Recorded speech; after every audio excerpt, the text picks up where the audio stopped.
नमस्कार विद्यार्थी मित्र हो, आपणा सर्वांचे मनपूर्वक स्वागत। आज आपण इयत्ता 12वी नवीन अभ्यासक्रमामधील भूगोल विषयातील प्रात्यक्षिक क्रमांक 2 विदा सांख्यिकीय माहिती संघटन या प्रात्यक्षिकाची माहिती घेत आहोत। प्रात्यक्षिक क्रमांक 2 विदा सांख्यिकीय माहिती संघटन हे प्रात्यक्षिक भूगोल पाठ्यपुस्तकामध्ये पान नंबर 95 वरती दिलेले आहे। त्यामध्ये तुम्हाला विदा हा एक नवीन शब्द या ठिकाणी दिलेला बघायला मिळतो। याचा अर्थ आपल्याला कंसामध्ये सांख्यिकीय माहिती असा दिलेला आहे। मग सांख्यिकीय माहिती म्हणजे जी वेगवेगळ्या प्रकारची आकडेवारी असते त्या आकडेवारीचा समावेश हा सांख्यिकीय माहितीमध्ये होतो। उदाहरणार्थ आपल्या कुटुंबामधील विविध व्यक्तींचे उत्पन्न असेल त्याचे आकडे असतील, किंवा आपल्याला परीक्षेत मिळालेले गुण असतील त्याचे आकडे असतील, किंवा कुटुंबातील सदस्यांची वयोरचना असेल, हे जे आकडेवारी असते त्या आकडेवारीस विदा असे म्हणतात। मग या प्रात्यक्षिकामध्ये विदा संघटन म्हणजे आकडेवारीचे संघटन कसे केले जाते। वेगवेगळे आकडे आपल्यासमोर दिले असतील तर त्या आकडेवारीमधून काहीही अर्थ निघणार नाही, त्याचे संघटन केले, त्यावरती वेगवेगळ्या प्रक्रिया केल्या तरच त्या आकडेवारीमधून आपल्याला वेगळ्या प्रकारचा अर्थ निघू शकतो। म्हणून विदा संघटन करणे किंवा आकडेवारी संघटन करणे हे खूप गरजेचे असते। यामध्ये बघा पहिला मुद्दा आहे किंवा प्रास्ताविकमध्ये दिलेला आहे माहितीचे संघटन। आता माहितीचे संघटन म्हणजे माहिती ही आकडेवारीच्या स्वरूपात असते, त्याचं संघटन आपल्याला करायचे आहे। मिळवलेल्या माहितीचे पुनरावलोकन करून तिची उपयोगिता तपासावी लागते, यालाच माहितीचे संघटन असे म्हणतात।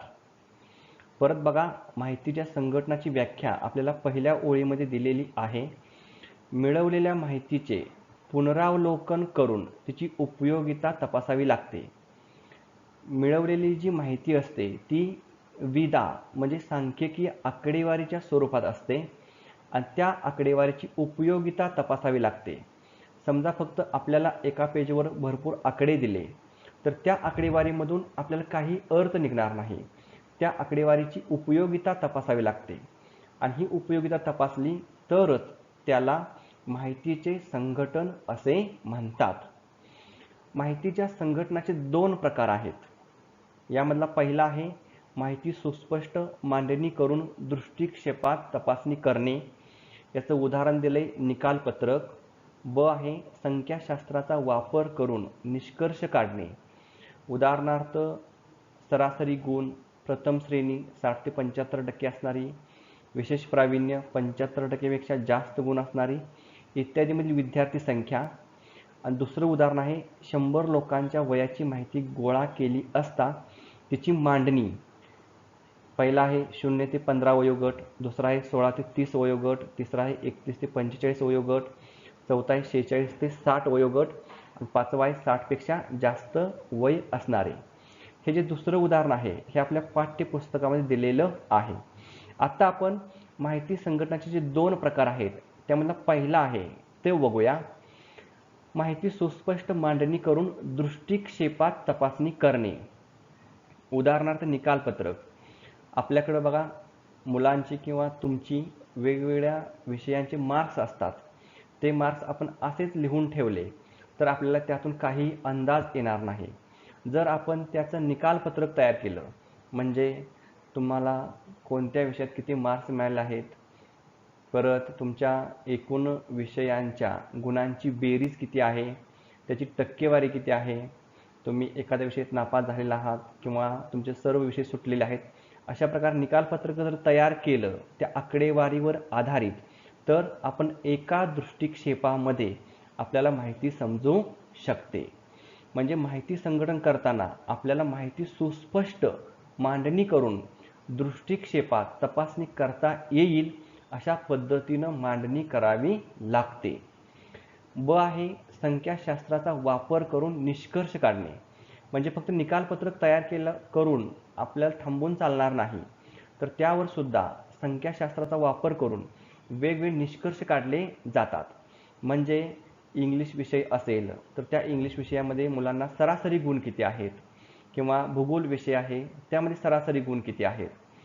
नंतर संपूर्ण टक्केवारीमध्ये प्रथम श्रेणीमध्ये म्हणजे 60 ते 75% किती मुलं उत्तीर्ण झालेले आहेत, किंवा विशेष प्रावीण्य 75% जास्त गुण किती विद्यार्थ्यांना मिळाले आहे, हे आपण यावरती प्रक्रिया करतो संख्याशास्त्राचा वापर करून आणि हे निष्कर्ष काढतो. म्हणजे माहिती संघटनामध्ये आपल्याला माहिती सुस्पष्ट मांडणी करून ठेवावी लागते आणि मांडणी झाल्यानंतर पुन्हा आपल्याला त्यावरती निष्कर्ष काढावे लागतात. त्याच पद्धतीने दुसरं एक उदाहरण आहे. 100 लोकांच्या वयाची माहिती गोळा केली असता 100 लोकांची माहिती आहे. मग आता प्रत्येकाचं वय किती असू शकतं, 10 असेल, 15 असेल, 25, 35, 37, 12, 14, 15 असे कितीही असेल, यावर आपल्याला काही बोध होणार नाही. मग आपण त्याची मांडणी 0 ते 15 वयोगटामध्ये 100 पैकी किती व्यक्ती आहेत, 10 आहेत. 16 ते 30 मध्ये किती आहेत, 15 आहेत.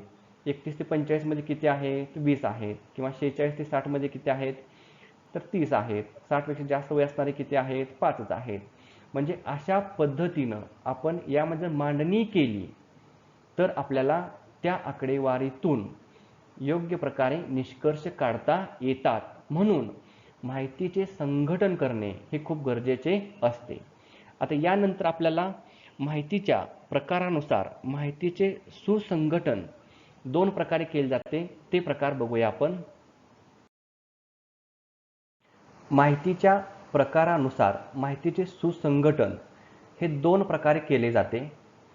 माहिती म्हणजेच विदा म्हणजे आकडेवारी संकलन केल्यावर तिची सुयोग्य पद्धतीने मांडणी करावी लागते.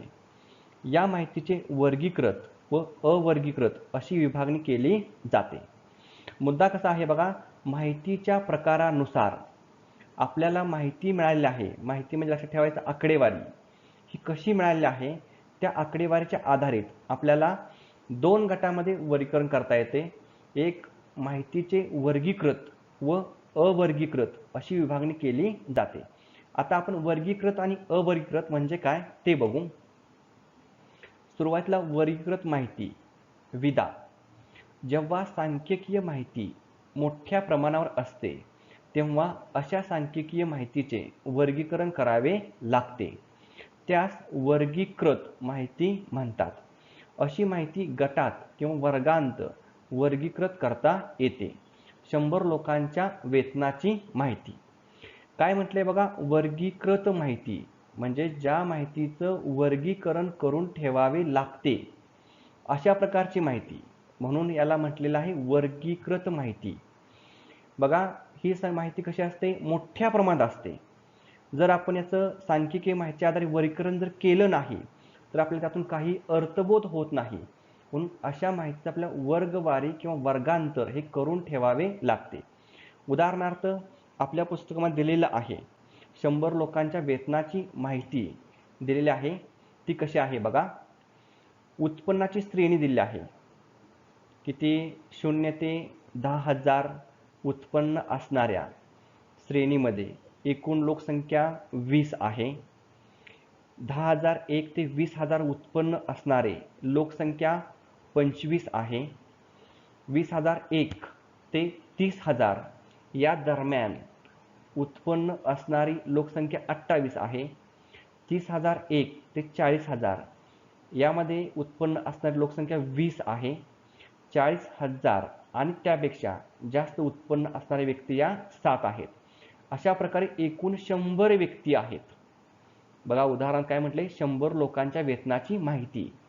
म्हणजे आपल्या 100 लोकांच्या वेतनाची आकडेवारी दिल्यानंतर त्यातून सुस्पष्ट अर्थ निघू शकत नाही. म्हणून आपल्याला 10,000 पर्यंत उत्पन्नाची किती लोक आहेत ती वेगळी करायची, 10,001 ते 20,000 किती आहेत ती वेगळी करायची. म्हणजे यातून आपल्याला अर्थ निघतो की 40,000पेक्षा जास्त उत्पन्न असणाऱ्या व्यक्ती या खूपच कमी आहेत. म्हणजे 7 व्यक्ती यामध्ये येतात. म्हणजे जास्त उत्पन्न असणाऱ्या व्यक्तींची संख्या ही कमी असलेली आढळून येते. मग अशा पद्धतीनं आकडेवारी जास्त असते. इथं 100 लोकांची आकडेवारी आहे, म्हणून आपल्याला या आकडेवारीचे वर्गांतर श्रेणीमध्ये रूपांतर करावे लागलेले आहे. यास वर्गीकृत माहिती असे म्हणतात.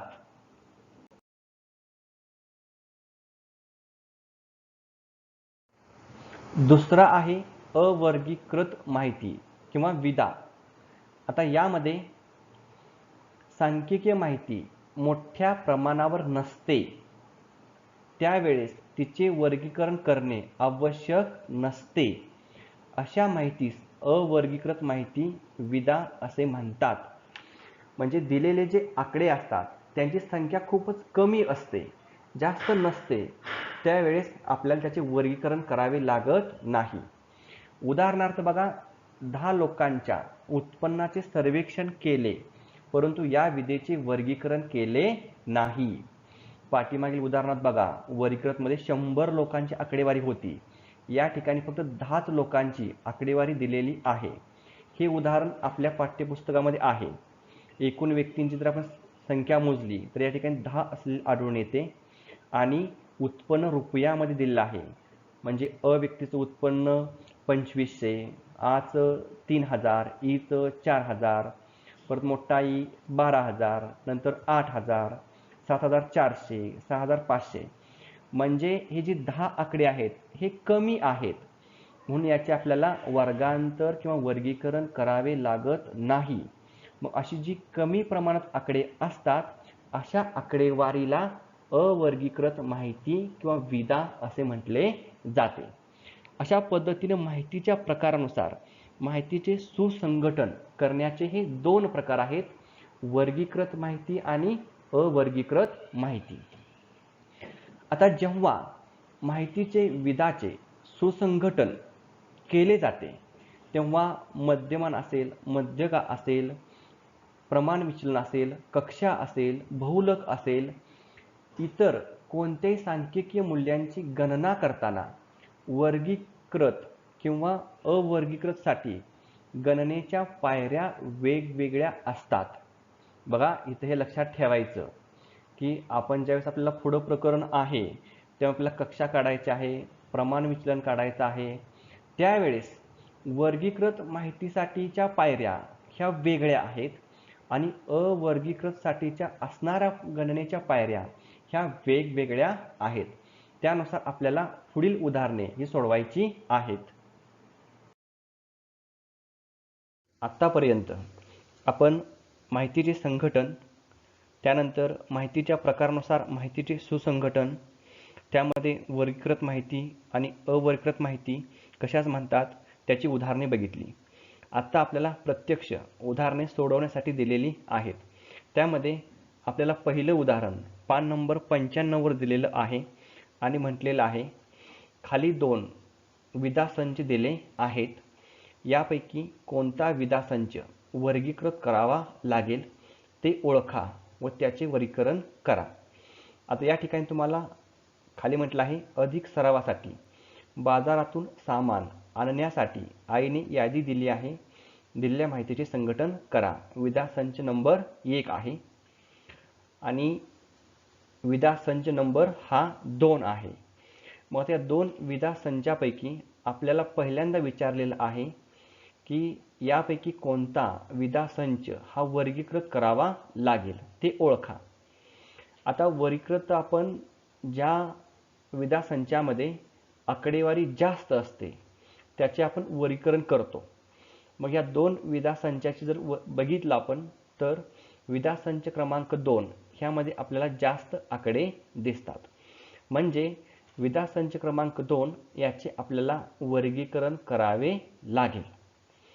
पुढं म्हटलंय त्याचे वर्गीकरण करा असं म्हटलेलं आहे. आता ज्या वेळेस आपण यामध्ये दिलेले सामग्री आणि माप हे जर बघितलं तर बघा, वरून तांदूळ बासमती, तांदूळ कोलम अशा पद्धतीनं इथं आपल्याला सामग्रीची नावं आहेत आणि एका बाजूला मापांची नावं आहेत.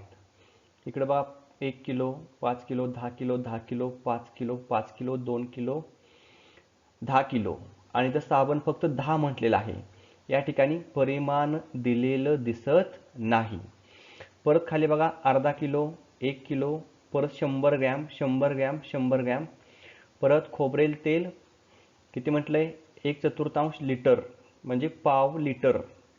त्यानंतर शेंगदाणा तेल 2 लिटर, सोया तेल 2 लिटर आणि तिळाचे तेल 1 लिटर. परत खाली आकडेवारी आपल्याला किलोमध्ये दिसते.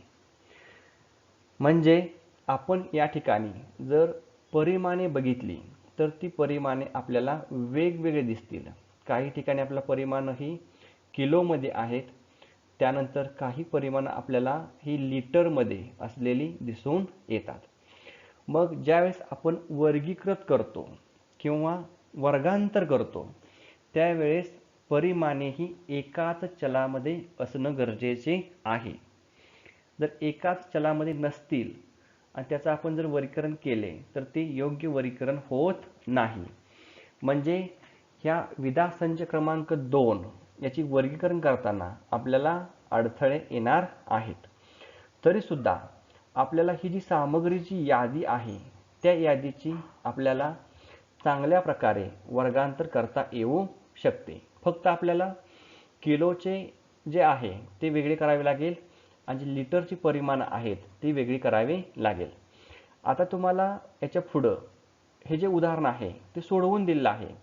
तुम्ही आता काय करा, व्हिडिओ थांबवा आणि हे सोडवा. तुम्हाला सोडवता येते का बघा आणि त्यानंतर पुढे जे सोडवून दिलेलं आहे ते बरोबर आहे का तुम्ही चेक करा.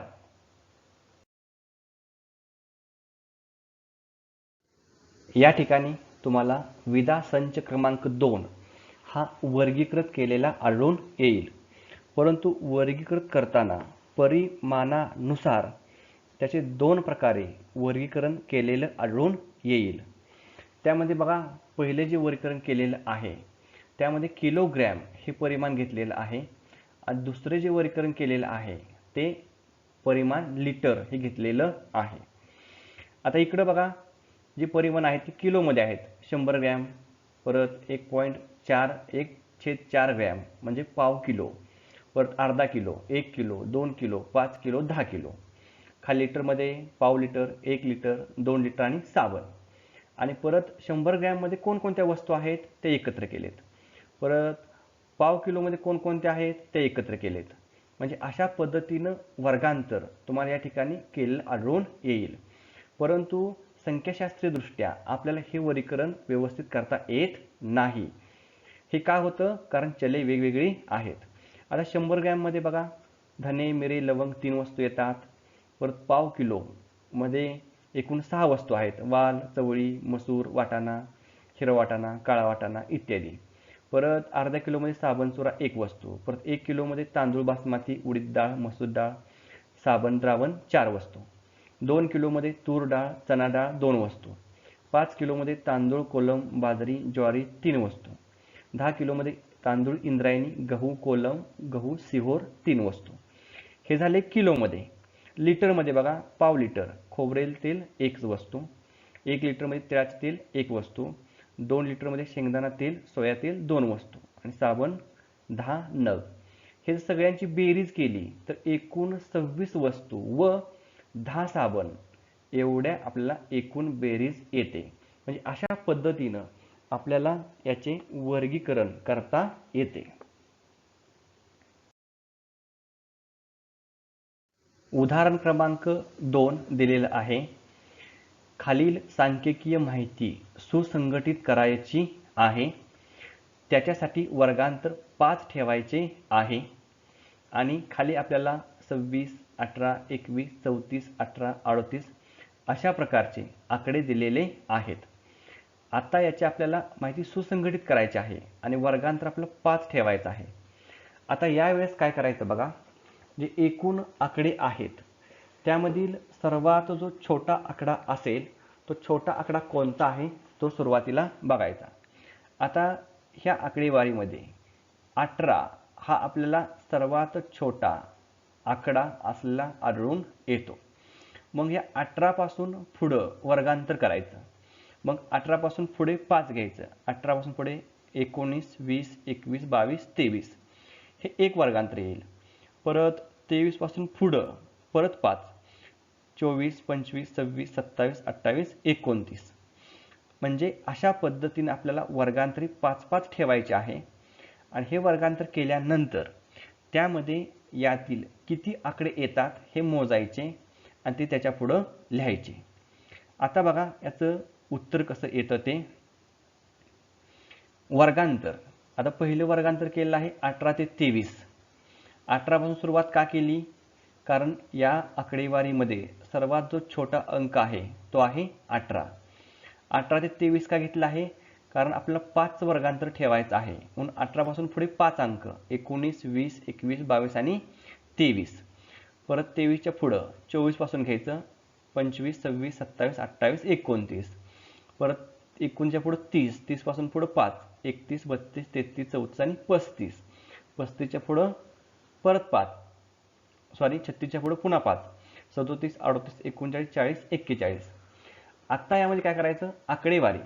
आता 18 ते 23 मध्ये किती अंक आहेत बघायचे. जर आपण मोजले तर बघा 18 मध्ये हा 18 एक आहे, हा 2 आहे, हा 3 आहे, हा 4 आहे, हा 5 आहे, त्यानंतर हा 6 आहे आणि त्यानंतर हा 7 आहे. म्हणजे एकूण 7 आकडेवारी ही वर्गांतर 18 ते 23 मध्ये येते. परत यामधले 24 ते 19 मध्ये किती आकडे आहेत ते मोजायचे आणि पुन्हा ते पुढे लिहायचे. परत 30 ते 35 किती आहेत ते मोजायचे, ते एकूण 4 येतात.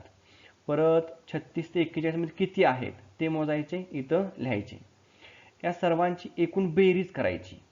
इथं बेरीज आपली 20 आलेली आहे. मग या ठिकाणी जे आकडे दिलेले आहेत ते आकडे सुद्धा एकूण 20च आहेत का हे मोजून बघायचे. म्हणजे मग आपले हे वर्गांतर आणि आपली ही जी आकडेवारी आहे ही आकडेवारी आपल्याला व्यवस्थित असल्या आढळून येते.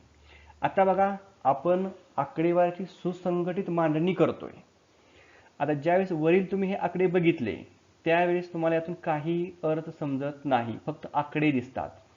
त्याची मांडणी सुसंघटित केल्यानंतर आपल्याला त्यातून अर्थ कळतो की 18 ते 23 यामध्ये 7 आहेत, परत 24 ते 29 यामध्ये 7 आहेत, परत 30 ते 35 मध्ये कमी झालेत 4 आहेत आणि 36 ते 41 मध्ये आपल्याला फक्त 2च आकडे आढळून येतात. म्हणजे अशा पद्धतीनं आपल्याला काहीतरी निष्कर्ष यामध्ये काढता येतो. म्हणून आपल्याला माहितीची सुसंघटित मांडणी करावी लागते.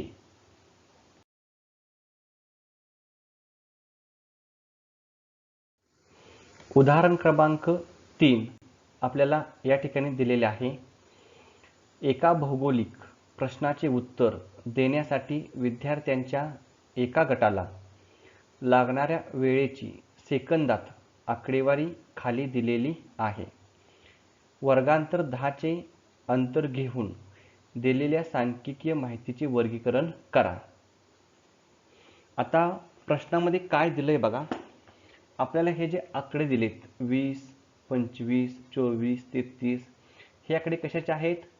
तर एक प्रश्न विचारल्यानंतर त्यातील त्या गटातील जी मुलं आहेत ती मुलं त्या प्रश्नाचे उत्तर किती सेकंदामध्ये देतात. मग आता एका मुलानं 20 सेकंदात दिलेलं आहे, दुसऱ्यानं 25 सेकंदात उत्तर दिलेलं आहे, तिसऱ्यानं 24 सेकंदात दिलेलं आहे, चौथ्यानं 33 सेकंदात दिलेलं आहे, शेवटचा जो आकडा आहे तो 17 सेकंदात दिलेला आहे. म्हणजे अशा पद्धतीनं ही वेळ आहे सेकंदामध्ये. मग आता हे आकडे बघितल्यानंतर आपल्याला यातून निष्कर्ष काढता येत नाही. म्हणून आपल्याला वर्गांतर 10 चे अंतर घेऊन ह्या दिलेल्या माहितीचे वर्गीकरण करायचे आहे. आता पाठीमागं जे उदाहरण आपण बघितलं त्याच पद्धतीने वर्गांतर घ्यायचे आहे, पण इथं वर्गांतर घेताना 10 चे अंतर ठेवायचे आहे. आपण पाठीमागे अंतर 5 चे ठेवलेले होते, इथं 10 चे ठेवायचे. बघा वेळेचे वर्गांतर सेकंदामध्ये, आपल्या सेकंदामध्ये दिलेला आहे वेळ आणि पुढं आकडेवारी. आता वर्गांतर 10 चे सांगितले आहे म्हणून 0 ते 10 घेतलेला आहे. आता बघा या ठिकाणी 8 आहे, मग आपण या ठिकाणी 8 पासून सुरुवात करू शकतो. 8 ते 18, 18 ते 28, 19 ते 28 अशा पद्धतीने आपल्याला करता येतं.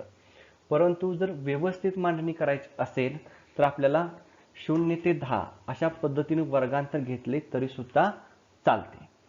मग आता 0 ते 10 सेकंदामध्ये एक आकडा आहे, 11 ते 20 सेकंदामध्ये 11 आहेत, 21 ते 30 मध्ये 5 आहेत, 31 ते 40 मध्ये 3 आहेत, एकूण 20 आहेत. मग आता आपले हे एकूण बेरीज 20 आली. या ठिकाणी जे आकडे आहेत ते आकडे 20 आहेत का बघायचे. आता ही मांडणी केल्यानंतर आपल्याला यातून माहिती कळते का बघायची. आता 0 ते 10 सेकंदामध्ये ह्या 20 विद्यार्थ्यांपैकी एकाच विद्यार्थ्याने उत्तर दिलेलं आहे. प्रश्न विचारल्यानंतर लगेच 10 सेकंदाच्या आतमध्ये एका विद्यार्थ्याने उत्तर दिलेलं आहे, म्हणजे हा जो एक विद्यार्थी आहे तो कसा आहे, हुशार आहे, असा निष्कर्ष निघतो. परत 11 ते 20 सेकंदामध्ये 11 विद्यार्थ्यांनी उत्तर दिलं आहे, म्हणजे हा मधला गट आहे, म्हणजे मधल्या गटामध्ये मुलांची संख्या ही जास्त आहे, 11 इतकी आहे ज्यांनी 11 ते 20 सेकंदामध्ये प्रश्नाचे उत्तर दिलेलं आहे.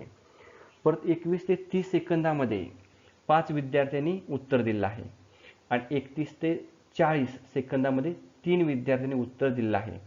म्हणजे या 3 विद्यार्थ्यांना प्रश्नाचे उत्तर देण्यासाठी खूपच वेळ लागलेला आपल्याला दिसून येतो. म्हणजे अशा पद्धतीनं आपण ज्या वेळेस हे वेळेचे वर्गांतर केलं आणि त्यामध्ये आकडेवारी लिहिली त्यावेळेस आपल्याला या प्रश्नातील आकडेवारीचा अर्थ समजला.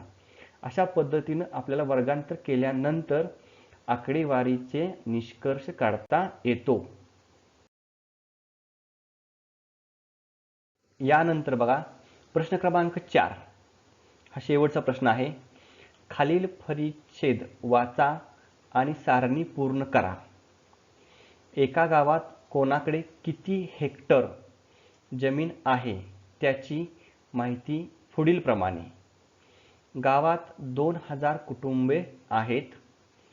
ज्यांच्याकडे जमीन आहे त्यापैकी अर्ध्या कुटुंबाकडे 1 ते 3 हेक्टर या वर्गातील जमीन आहे.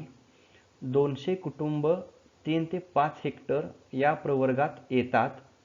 उर्वरित कुटुंबापैकी 50% कुटुंबाची मालकी 5 ते 10 हेक्टर आणि 50% कुटुंबामध्ये 10 ते 20 हेक्टर या वर्गात आहेत. 20 आणि त्यापेक्षा अधिक हेक्टर जमीन कोणत्याही कुटुंबाकडे नाही. आणि आपल्याला खाली तक्ता दिला आहे, भूमीचे क्षेत्रफळ दिलं आहे, म्हणजे या ठिकाणी वर्गांतर आहे आणि पुढं जमीन असलेल्या कुटुंबांची संख्या दिली. या ठिकाणी वर्गांतर 1 ते 3 हेक्टरमध्ये आहे, 3 ते 5 हेक्टर, 5 ते 10 हेक्टर, 10 ते 20 हेक्टर आणि 20पेक्षा अधिक. आणि एकूण आपल्या या ठिकाणी दिलेली आहे किती, 2000. मग आता आपल्याला मधले जे वर्गांतराचे आकडे आहेत ते काढायचे आहेत. आता उदाहरणाचं आपण एक एक वाक्य बघत जायचं, म्हणजे आपलं हे उदाहरण सोडवता येते. पहिलं बघा, एका गावात कोणाकडे किती हेक्टर जमीन आहे त्याची माहिती पुढीलप्रमाणे. गावात 2000 कुटुंबे आहेत ज्यांच्याकडे जमीन आहे.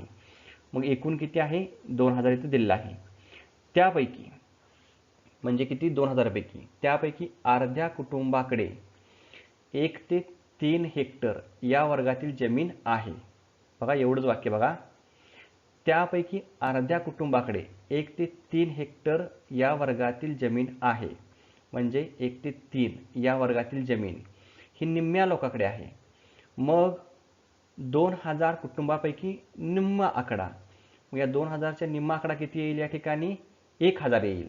म्हणजे 1 ते 3 हेक्टर जमीन असणाऱ्या कुटुंबांची संख्या ही आपल्याला 1000 असलेली आढळून येते. आता आपण पुढे जायचं. अर्ध्या कुटुंबाकडे 1 हेक्टर आहे जमीन हे आपण बघितलं. 200 कुटुंब 3 ते 5 हेक्टर या प्रवर्गात येतात. एवढंच बघायचं फक्त. 200 कुटुंबे 3 ते 5 हेक्टर या प्रवर्गात येतात. हे आपल्याला आकडे दिलेलेच आहेत. 3 ते 5 हेक्टरमध्ये किती कुटुंब आहेत, 200 कुटुंबे आहेत. आता त्यानंतर बघा, उर्वरित कुटुंबापैकी, आता उर्वरित कुटुंब म्हणजे किती राहिली बघा. उर्वरित कुटुंबापैकी 50% कुटुंबाची मालकी ही 5 ते 10 हेक्टर आणि 50% कुटुंबाची मालकी 10 ते 20 हेक्टर या वर्गात आहेत. आता बघा फक्त उर्वरित कुटुंब किती आहेत ते आपण बघू. आता 2000 कुटुंबापैकी पहिल्या 1 ते 3 मध्ये 1000 कुटुंब गेली, 3 ते 5 मध्ये 200 कुटुंबे गेली, म्हणजे 1200 कुटुंब गेलेली आहेत. आता शिल्लक किती राहिली? 2000 मधून 1200 गेल्यानंतर 800 कुटुंबे शिल्लक राहिलेली आहेत. आणि 800 कुटुंबापैकी म्हणजे उर्वरित कुटुंब किती आहेत? 800 कुटुंबापैकी 50% कुटुंबाची मालकी 5 ते 10 हेक्टर. मग 5 ते 10 मध्ये किती येईल बघा? 800 कुटुंबाच्या निम्मी 50% म्हणजे 400 कुटुंबे येतील. आणि 50% कुटुंबे 10 ते 20 हेक्टरमध्ये म्हणजे त्यामध्ये किती येतील? 400 येतील. या वर्गात आहेत. 20 आणि त्यापेक्षा अधिक हेक्टर जमीन कोणत्याही कुटुंबाकडे नाही, म्हणजे 20 पेक्षा अधिक जमीन ही गावामध्ये कोणत्याही कुटुंबाकडे नाही, म्हणून या ठिकाणी डॅश डॅश येईल. आता या सगळ्यांची बेरीज ही 2000 येते का बघा? 1000 परत 200 किती झालं? 1200, परत 400 एकूण 1600 आणि परत 400 2000. म्हणजे अशा पद्धतीनं आपल्याला या ठिकाणी हा तक्ता सोडवता येईल. आता आपण या ठिकाणी हे जे प्रात्यक्षिक क्रमांक 1 बघितलेलं आहे ते बघितल्यानंतर तुम्हाला पुढे स्वाध्यायामध्ये एक प्रश्न सोडवण्यासाठी दिलेला आहे. हे सोपे आहेत प्रात्यक्षिक. पुढं आपल्याला प्रमाणित विचलन त्याचबरोबर कक्षा इत्यादी काढायचे आहेत. तर तुम्ही अशा प्रकारच्या उदाहरणांचा सराव केला पाहिजे. या ठिकाणी स्वाध्यायामध्ये तुम्हाला जो एक प्रश्न दिलेला आहे तो प्रश्न तुमच्या पाठ्यपुस्तकामध्ये नाही, फक्त तुमचा सराव व्हावा यासाठी दिलेला आहे. तुम्ही ते सोडवायचं आहे.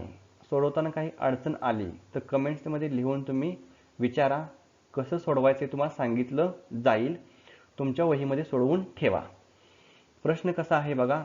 खालील माहिती सुसंघटित करायची आहे, त्याच्यासाठी वर्गांतर 15 ठेवायचे आहे. आणि खाली तुम्हाला आकडे दिलेले आहेत. तुम्ही 15चे वर्गांतर घ्यायचे आणि ह्या आकडेवारीचे वर्गीकरण करायचे आहे. या व्हिडिओमध्ये जर तुम्हाला काही भाग समजला नसेल तर तुम्ही कमेंट्समध्ये लिहून पाठवू शकता. आपण पुढच्या व्हिडिओमध्ये पुढील प्रात्यक्षिक बघणार आहोत. तोपर्यंत थँक्यू, धन्यवाद.